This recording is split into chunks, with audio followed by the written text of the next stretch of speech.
जैसे आपने देखा होगा किसी भी top load fully automatic washing machine में इस तरह का आपको ऐसे पीसीबी मिल जाता है।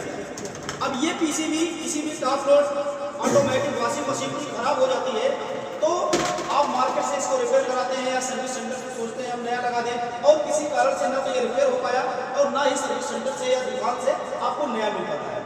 तो ऐसे कंडीशन में टेक्नीशियन करते क्या है कि यूनिवर्सल पीसीबी लगाते हैं। जैसे आप यहाँ देखिएगा हमने यहाँ पर यूनिवर्सल पीसीबी लिया है और देखेंगे इस तरह की अगर ये पीसीबी खराब हो जाती है तो आप मार्केट से ऐसे यूनिवर्सल पीसीबी लाके आप किसी भी top load fully automatic washing machine से लगा देते हैं तो आपकी वॉशिंग मशीन नए की तरह कार्य करेगा। और इस तरह के जो पीसीबी होते हैं, जो यूनिवर्सल पीसीबी होता है, इसमें देखेंगे कनेक्शन के लिए आपको ऐसे कई पिने पीसीबी से आपको मिल जाता है, लेकिन किस पिन का तार कहाँ पर कैसे जुड़ेगा ये मैं आपको बहुत अच्छी तरीके से बताऊंगा। और आपको समझाने के लिए जैसे आप यहाँ देखिएगा हमने एक डायग्राम बनाया है और इस डायग्राम के माध्यम से यूनिवर्सल पीसीबी का कौन सा वायर कहाँ पर जुड़ेगा ये आपको बहुत अच्छे से समझ में आएगा। तो आइए जान लेते हैं किसी भी टॉप लोड वॉशिंग मशीन में कितना कनेक्शन करना होता है। तो जैसे आप यहाँ देखेंगे प्रेशर स्विच आपको मिल जाता है, इसका कनेक्शन करना होता है। डोर स्विच जिसे हम सेफ्टी स्विच कहते हैं इसका कनेक्शन करना होता है। ड्रेन मोटर होता है इसका कनेक्शन करना होता है। ड्रेन वाल्व लगा होता है, सॉरी वाटर इनलेट वाल्व लगा होता है इसका कनेक्शन करना होता है। स्पिन वाश मोटर होता है इसका कनेक्शन करना होता है। इतनी ही वायरिंग करनी होती है। अब इस तरह का अगर आपके पास कोई यूनिवर्सल पीसीबी अगर आप लाते हैं तो इसका कौन सा वायर कहाँ पर कैसे जुड़ेगा ये आपको बहुत अच्छे से समझ में आएगा। आप हमें थोड़ा सा समय देंगे। जैसे आप देख लीजिए कि ये जो हमारा यूनिवर्सल तार होता है इसमें सबसे पहले हम जान लेते हैं इसमें मेन सप्लाई यानी न्यूट्रल बेस का तार आप कहाँ पर जोड़ेंगे। तो जैसे आप यहाँ देखिएगा कि मेन लीड का जो फेज वायर होता है पीसीबी से कहाँ जुड़ेगा, तो देखेंगे पीसीबी में लिखा होता है ACL इन, तो यहाँ पर फेज वायर आप जोड़ेंगे।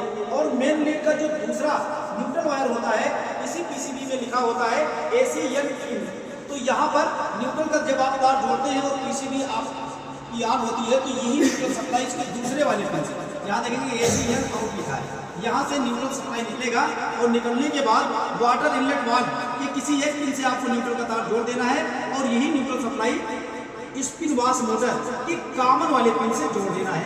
और ये न्यूट्रल कहाँ जाएगा, ड्रेन मोटर के किसी एक वायर से या एक पिन से आपको न्यूट्रल का तार जोड़ देना है। तो केवल इतने ही स्थानों पे आपको न्यूट्रल का तार जोड़ना है। अब आइए जान लेते हैं कि जब मशीन को आप ऑपरेट कराते हैं तो मशीन को जैसे आप ऑपरेट कराते हैं तो उस समय मशीन पानी लेता है, तो मशीन जब पानी लेता है तो वाटर इनलेट वाल्व को तो न्यूट्रल आपने पहले से दे दिया है, अब इसको फेज की आवश्यकता है। तो फेज सप्लाई कहाँ से आता है, पीसीबी में कहाँ से जोड़ेंगे, जैसे देखेंगे पीसीबी में लिखा होता है AC इनलेट वाल्व, तो यहाँ से फेज सप्लाई निकलेगा और वाटर इनलेट मोटर या वाटर इनलेट वाल्व इसको कहते हैं, इसमें आ जाएगा और पानी मशीन में आने लगेगा। तो वाटर इनलेट का कनेक्शन इतना ही होता है। तो वाटर इनलेट वाल्व का कनेक्शन कर लेने के बाद आपको और कौन सा तार जोड़ना है, जैसे आप देखेंगे स्पिन वाश मोटर, तो जो हमारा स्पिन वाश मोटर होता है तो इसको तो आपने न्यूट्रल पहले से दे दिया है। अब इसके रनिंग और स्टार्टिंग को क्या चाहिए, फेज वायर फेज सप्लाई चाहिए। इसमें फेज सप्लाई आती कहाँ से, तो ये भी पीसीबी से आएगा और इसके रनिंग और स्टार्टिंग से ही आपको कंडेंसर का ही दोनों तार यहीं से जोड़ देना है, चाहे तो चाहे जिस पे। और ये दोनों तार आपको कहाँ से जोड़ देना है, यूनिवर्सल पीसीबी के में आपको मिल जाता है M- और M+, तो यहाँ से आप स्पिन वाश मोटर का रनिंग और स्टार्टिंग का तार जोड़ देंगे। इसके अलावा आपको क्या करना है, जब आपका कपड़ा वॉश हो गया या स्पिन हो गया तो गंदा पानी भी बाहर निकलता है, तो पानी कौन निकालता है, ड्रेन मोटर। तो ड्रेन मोटर को तो आपने न्यूट्रल पहले से दिया था, अब इसको फेज की जरूरत है।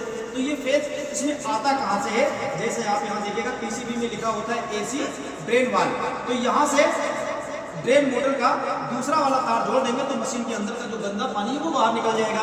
अब इसी पीसीबी से आपको जोड़ना क्या होता है, ऑपरेटिंग पैनल, जैसे देखेंगे यूनिवर्सल कार्ड जब आप खरीद के लाएंगे तो इस तरह से आपको एक ऑपरेटिंग पैनल भी मिल जाएगा और इस ऑपरेटिंग पैनल का कनेक्शन यहाँ देखेंगे एक जैक बना होता है, तो इसको ऐसे सीधे आपको यहाँ से लगा देना है। इसके अलावा डोर स्विच आपको मिल जाता है। तो कुछ top load fully automatic washing machine में डोर स्विच होता है और कुछ मैग्नेट पे कार्य करती है पीसीबी।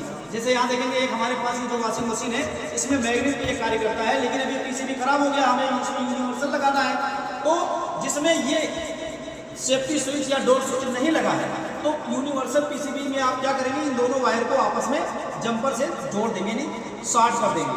और इसके अलावा यूनिवर्सल और क्या लगाना होता है, जैसे देखेंगे इस तरह का आपको यूनिवर्सल पीसीबी जब आप खरीद के लाएंगे तो प्रेशर फ्रिज भी आपको साथ में मिलेगा। तो इसमें देखेंगे कनेक्शन के लिए आपको 3 पिन मिल जाता है, तो दोनों किनारे वाला सिग्नल का है, बीच वाला ग्राउंड का है। तो इसको आप बिल्कुल यहाँ देखेंगे चित्रानुसार ऐसे आपको जोड़ देना है। तो किसी भी top load fully automatic washing machine में यूनिवर्सल का इतना ही कनेक्शन आपको करना है।